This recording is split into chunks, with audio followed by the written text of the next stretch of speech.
खुदा बाप बेटे ते रूल कुद्दस के नां दे विच मैं तुहाडे सारिਆਂ ਦੀ सलामती चाहना। आओ असी सारे मिल के खुदा दे हजूर अज दे दिन लई शुक्रगुजारी करिए। ए साडे सच्चे रब ते साडे प्यारे आसमानी बाप, अज साडी जुबान तो सब तो पहला बोल तेरी शुक्रगुजारी दा निकलदा है। ते रात जिहड़ी गुजर गई है वो बड़े सकून नाल गुजरी, क्योंकि तेरा फजल साडे नाल सी। वो रात तेरे फजल विच गुजरी है। असी सो गए सी पर तू जागदा रहा, साडी हिफाजत कीती ते नाले साडे बच्चिआं नूं पुरसकून नींद दित्ती, साडे घर नूं अमन अमान नाल भर दिता। तेरा कलाम कहता है, मैं लेट के सो जांदा हाँ फिर जागदा हाँ, क्योंकि खुदावंद मैनूं संभालदा है। साडे कोल कुछ भी ना होवे पर तू साडे नाल है। यही सब तो वड्डा साडा खजाना है, क्योंकि तेरे कलाम विच लिखिया है, खुदावंद साडा छुपाने सानू किसी गल दा काटा ना होवेगा। ऐ खुदा, ऐ मेरे आसमानी बाप, तू अज दा नवां दिन अपने फजल नाल सानू दिता है ते ये दिन तेरे नाम विच शुरू करते हाँ, क्योंकि ऐ खुदावंद ये वो दिन है जिहड़ा तू बनाया। असी अज दे दिन खुशियां मनावांगे ते शादमान रवांगे। साडे कदमां नूं सीधे रस्ते ते लै जा ते नाले साडी जुबान तो तेरी तारीफ दे बोल निकलन। साडे दिलां विच दुआवां दी अग जलदी रहन दे, क्योंकि तेरे कलाम विच लिखिया है, तेरा कलाम साडे कदमां लई चिराग ते साडियां रावां लई रोशनी है। ऐ खुदावंद, साडी सेहत तेरे हत्थ विच है। साडी हड्डियां नूं मजबूत बना ते साडे जिस्म विच बीमारी ना आवे। साडे बच्चिआं नूं बुखार ते मुसीबतां तो महफूज रख, क्योंकि तेरे बेटे ने अपना लहू बहा के साडे लई शिफा जारी की ते उहदे कोड़े खान दे वसीले नाल असां शिफा पाईए।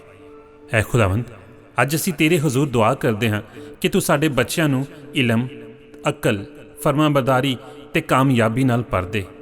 इन्हां दे दिलां ते दिमागां नूं पाकीज़गी नाल महफूज रख।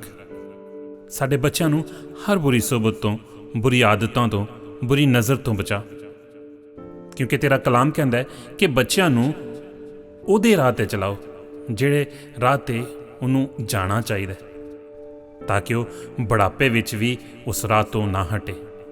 ऐ खुदा, सानू तौफीक बख्शी कि असी अपने बच्चिआं लई सही राह चुनीए जिहड़ा तेरे वल जावे ते साडे बच्चे भी हमेशा उस राह ते चलदे रहन। ऐ खुदा, ऐ मेरे आसमानी बाप, साडे हत्थां दी मेहनत नूं कामयाब कर। साडे कारोबार विच तरक्की दे,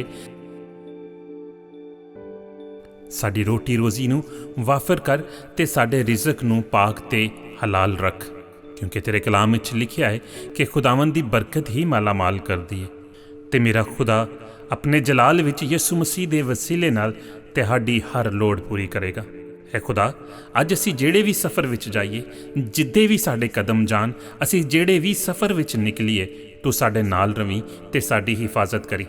सड़कां ते अमन ना रखी, हादसियां तो बचा के रखी ते साडी वापसी खुशी नाल भर दे, क्योंकि तेरा कलाम कहता है, खुदावन तेरा रखवाला है, वो तेरे आन जान ते हुण भी ते हमेशा भी निगाह रखेगा। है खुदा, अज असी दुआ करने अपने खानदान लई कि साडे घरां विच अमन, प्यार ते बरकत होवे, साडी फैमिली विच इत्तेहाद, माफ़ी ते मुहब्बत होवे, क्योंकि तेरा कलाम कहता है, हुण रही मेरे ते मेरे घराने दी गल, असी ते खुदावंद दी खिदमत करांगे। सानू अपनी खिदमत लई तैयार कर, सानू ते साडे बच्चिआं नूं हमेशा इस गल लई तैयार रख के असी तेरी खिदमत करन वाले होईए।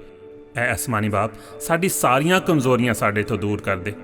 आसमानी पिता, साडी कमज़ोरियां नूं अपनी ताकत विच बदल दे, साडी नाकामी नूं कामयाबी विच बदल दे, साडे रस्तिआं नूं रोशन कर दे, क्योंकि साडा ईमान ते साडा भरोसा तू ही है मेरे खुदा।